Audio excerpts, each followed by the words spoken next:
Think of Dubai, and your mind probably goes straight to those impossibly tall skyscrapers piercing through the clouds. Or maybe fleets of gleaming gold-plated supercars and those endless, exhausting influencer parties clogging up your social feeds. It is a playground built to challenge every limit of human imagination. But behind that blinding neon glow, Dubai's massive luxury machine runs on a very different kind of fuel. The blood and sweat of millions of invisible laborers. They built these glass monuments, yet they have been completely stripped of their basic right to exist as actual human beings. Now in 2026, sudden disruptions in the sky are exposing the hollow core of this artificial playground. So what is actually going on behind closed doors? Why are the exact same workers who built this desert dream suddenly packing their bags and running for the exit?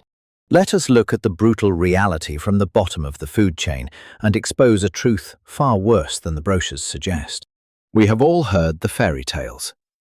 Dubai, where gold supposedly litters the streets and ultimate luxury is just the bare minimum.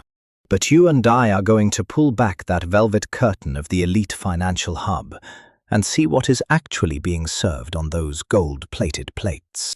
Imagine serving a $1,000 24-carat gold-covered steak when your own wallet holds nothing but a few loose coins. In this city, that is not hyperbole. A skilled server here might pull in $300 to $500 a month. Let us do some simple math. That server has to work 3 solid months, skipping food, water, and rent, just to afford that single dish they just set down for some tourist. Apparently your worth here is not determined by your skill, but by which side of the tablecloth you stand on. And do not expect American-style tips. Restaurants here automatically slap a massive service charge on the bill, but that cash rarely ever trickles down to the actual staff. It magically evaporates into the pockets of owners in expensive suits before the servers ever smell a single penny. Dubai brags about world-class hospitality, but that luxury is built on a dark foundation of forced emotional labor. Staff must wear a perfect corporate 5-star smile, even when they are running on 0 sleep and cheap noodles. After 12-hour shifts, they do not go home to fancy sea view apartments. Instead, they are crammed into sealed buses and shipped off to rotting desert labor camps like Sonapur or Al-Quoz. Overcrowding and suffocating heat are their only rewards. They are like ghosts running a giant machine completely invisible to the wealthy elites unless they are carrying a heavy tray. The goal is simple: sell a fantasy where poverty does not exist. As seasoned travelers, we know what a genuine experience is worth. But in 2026, tourists are waking up. When you pay $45 for dry toast or $80 for a short cab ride between concrete blocks, you start feeling fleeced. Room rates dwarf Paris and London. But what does that mountain of cash actually buy you? Just sterile, mass-produced luxury, completely stripped of any real soul. Travelers are sick of blowing the price of a luxury watch just to roast in an artificial desert. Now they are counting pennies on the bill and cutting tips because the magic trick is wearing off. Naturally, the billionaires do not suffer, the servers do. Look into their tired, defeated eyes and the golden illusion instantly shatters. Dubai is cannibalizing its own brand by inflating prices while squeezing the life out of its workforce. Can you and I even imagine a world where your boss literally locks your passport in his desk? Here, that is legal reality. They call it the kafala sponsorship system, but let us call it what it is. Modern feudalism wrapped in business jargon.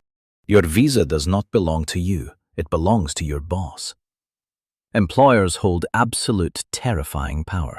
They can cancel your visa on a whim, turning you into an outlaw overnight. And here is the sick irony of it all. Protest your starvation wages and try to walk away. Congratulations, you are now wanted for the crime of absconding. Want a better job? Good luck getting a permission slip from the exact person who is exploiting you.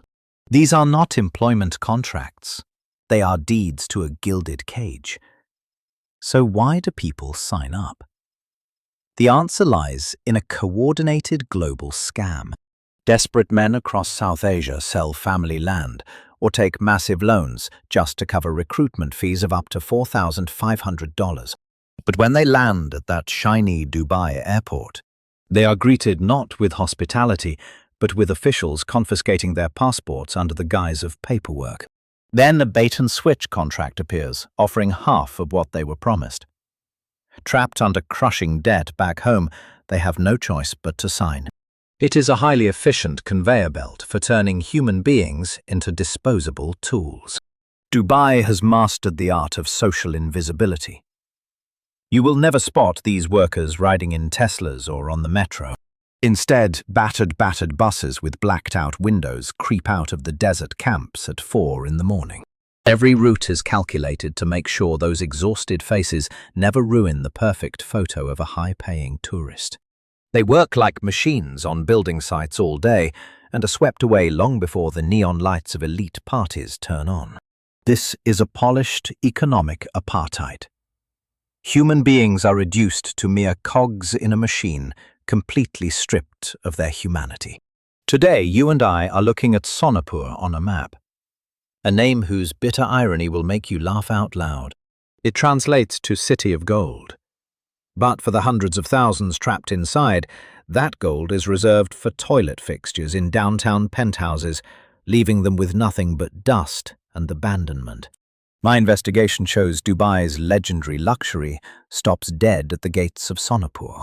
While billionaires debate over penthouse marble, we found tens of thousands of workers packed into concrete sweat boxes you wouldn't even use to house livestock back home. Picture this. Rooms built for 4 people are now crammed with 15, even 20 men. Basic plumbing is a fantasy.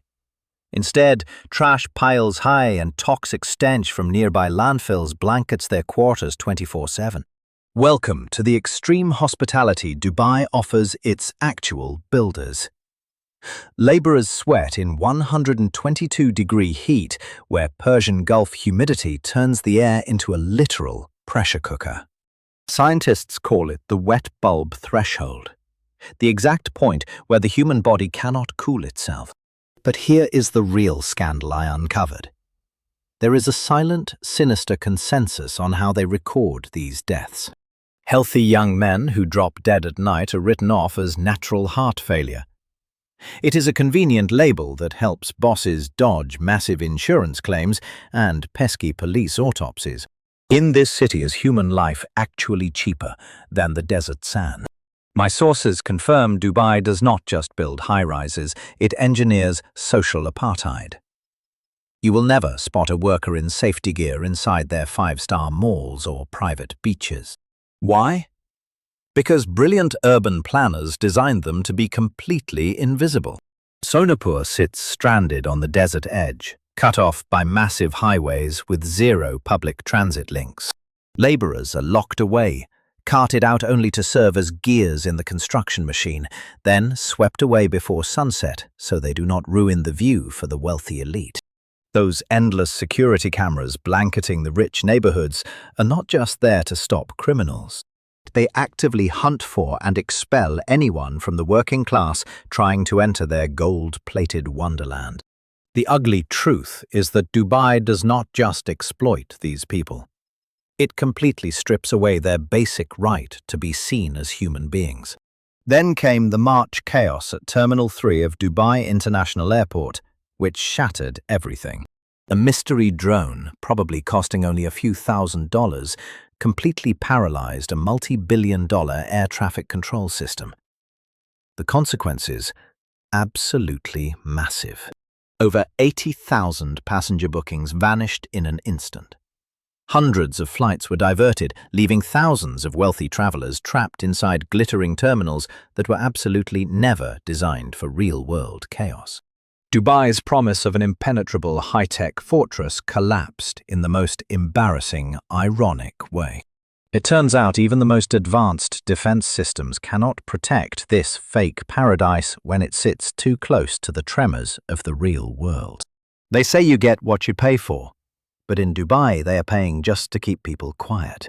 My investigation reveals authorities burned up to $600 million a day to cover up the mess. You and I heard that right, $600 million a day. This fortune went toward passenger payoffs, airline bailouts, and an aggressive public relations machine working overtime to scrub the internet of any bad press. Even those ultra-exclusive 7-star hotels, always so fiercely protective of their elite pricing, reportedly received quiet backroom directives. They had to slash room rates to dirt-cheap prices on last-minute discount websites. It was a frantic bid to patch a leaking ship with gold leaf. But as any smart investor knows, once trust cracks, no pricey Instagram filter can hide the stench of panic. This disaster exposes the shocking, absolute fragility of the entire Dubai model. We are looking at a mirage, an economy with zero real domestic manufacturing. Every single steak, every drop of clean water, and every wealthy tourist must squeeze through highly vulnerable narrow air routes and shipping lanes. Block those routes for just 48 hours, and this grand sandcastle completely crumbles. Dubai sells illusion and connection. But when regional crossfire holds that connection hostage, you are left with nothing but empty concrete baking in the desert. For the rich, safety is non-negotiable. The moment they worry their private jets cannot land safely at Dubai International, the gold-plated illusion peels right off like cheap paint. The safety bubble did not just pop. It proved you cannot anchor a permanent paradise to a foundation of fleeting stability. After years of undisputed rule, the capital of meaningless world records is finally waking up to a brutal reality. Shiny towers are completely useless when the very people who run the system decide to pack up and leave. The aggressive rise of Saudi Arabia is a massive threat. Brandishing an $800 billion budget, this wealthy neighbor is currently orchestrating a devastating talent drain. Insane mega-projects like NEOM are acting like massive magnets directly stealing Dubai's long-held spotlight. They offer paychecks that are 30 to 50% fatter. Meanwhile, Qatar is refusing to sit on the sidelines. Instead of matching scale Doha targets, absolute elite luxury quietly stealing the high-rolling billionaires who used to be Dubai's biggest pride and joy. The days of Dubai being the only game in town are dead. Even worse, their essential service workers are packing their bags. Why? Because you and I can see that in this overpriced playground, they are treated as disposable tools, nothing more. When rivals offer real paths to citizenship or property ownership, loyalty to concrete towers evaporates. The math is simple: when the talent flees, the golden dream dies. My investigation reveals that Dubai's 5-star reputation is becoming a hollow marketing gimmick run by cheap, temporary staff. But the real threat to Dubai isn't its neighbors. It's a massive shift in what you and I actually want from a vacation. Western travelers are officially exhausted by sterile, freezing megamalls, desperately searching for something that feels even remotely authentic. Let's do the math. With that exact same budget, would you prefer 2 weeks of luxury in Chiang Mai or 3 miserable days paying extortionate prices where even the bottled water has to be flown in? Genuine local hospitality and rich culture in Southeast Asia are completely destroying the over-polished, sterile and lifeless mirage of this desert playground. Why fly 10 hours into a boiling wasteland just to get robotic service and a massive bill? Smart travelers are finally asking that exact question. Behind the PR, this city is losing its identity, leaving behind massive empty concrete structures waiting for a future that might never arrive. Tell me, can a thin layer of gold leaf really hold a kingdom together when its very soul is packing its bags? Let us look at the data. Consider the 92 million passengers supposedly flooding through Dubai International Airport. Sounds massive, right? But when we look closer, we uncover a hilarious catch. Most of those people are just transit ghosts. They land by a ridiculous $12 coffee in a shiny terminal and immediately fly away without ever actually stepping foot in the city. My sources among hotel housekeepers and concierges are telling a completely different story. They describe endless silent hallways where the only sound is the constant hum of air conditioning. Even their famous desert safaris are now routinely cancelled because absolutely nobody is booking them anymore. Are those boastful occupancy rates just paper bookings cooked up by corporations to inflate the stats, while the actual hotel beds sit completely empty? This city is hopelessly trapped in that outdated build-it-and-they-will-come delusion. With over 154,000 hotel rooms, this town has a severe excess of ego, but a total shortage of soul.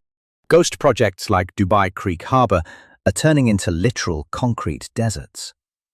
The skyscrapers look impressive, but they completely lack basic services and actual human life. When you mass-produce luxury, it stops being special. Today's travelers have become completely numb to giant, shiny towers of steel and glass. This superficial glamour is collapsing under its own weight. Look, if a luxury boutique opens with massive hype and quietly goes bust in a year, you cannot just blame the market. The endless cycle of ghost stores popping up and disappearing in these mega malls suggests they're just cycling sketchy cash, not doing real business. Now, let's examine those multi-million-dollar condos on Palm Jumeirah or downtown. They look occupied at night, but my investigation shows those lights are just automatic timers. These places are just giant, anonymous piggy banks for foreign oligarchs.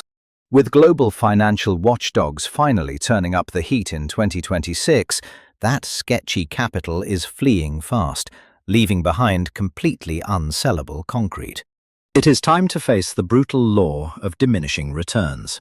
Announcing yet another tallest tower does not shock the media like it did 10 years ago. Frankly, the public is completely visually exhausted. People want real substance and sustainability now, not fake, highly polished Instagram filters. In this blistering summer of 2026, Dubai is hitting that terrifying physical limit known as the wet bulb temperature. When humidity pushes 95 degrees Fahrenheit, your body literally cannot sweat to cool down. Inside this literal pressure cooker, air conditioning is no longer some luxury perk. It is the city's literal life support. And here is the scary part. The survival of millions of residents hangs entirely on one incredibly fragile electrical grid. One massive blackout would instantly turn those beautiful glass towers into giant, suffocating ovens. Erecting a metropolis of glass and steel in a scorching desert was a terrible idea. And the irony of this situation is absolutely spectacular.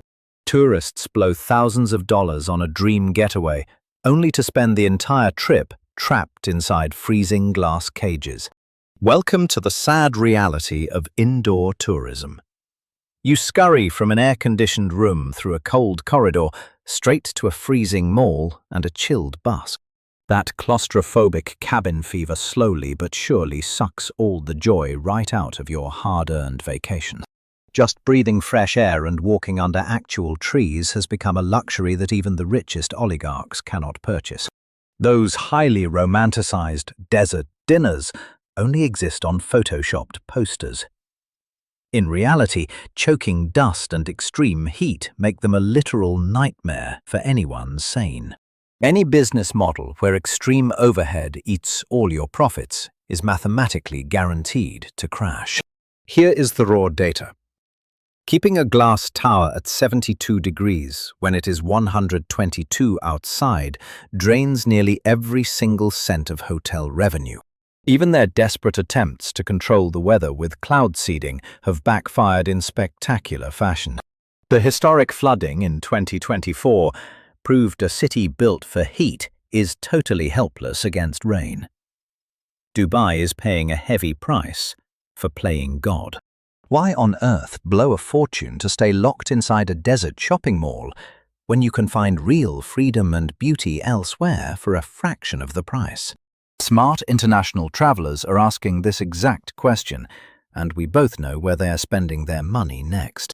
Ultimately, we are dealing with a city where actual local citizens make up a tiny 7% of the population, while the other 93%, the workers who build the towers and serve the gold-covered steaks, are left to struggle in silent exploitation. Let's face it, this flashy economic model is about as sustainable as a cardboard umbrella in a hurricane. History has taught reporters like us a simple truth. Any empire built on the backs of exploited workers is just a ticking time bomb. Instead of chasing another useless Guinness World Record, maybe the city needs a major reality check. A transformation that actually starts with giving its invisible, silent workforce some basic human dignity. Gold can buy plenty of flash, but you and I know only fairness gives a city a real soul. So what is your take on this bizarre reality? Can a glittering desert empire built on debt bondage and fancy glass cages actually survive the heat? Or are we looking at a giant high-risk economic experiment with a terrifyingly steep price tag? Drop your thoughts in the comments below. I am definitely waiting to read them. Here is my final piece of reporting. I am not playing fortune teller here. I am just pointing out the massive geopolitical red flags hiding right under our noses. Because in investigative work, the real danger is not the threat we see coming. It is the disaster we stubbornly pretend could never happen. Thanks for chasing this story with me to the very end. Hit that subscribe button and I will see you on the next investigation.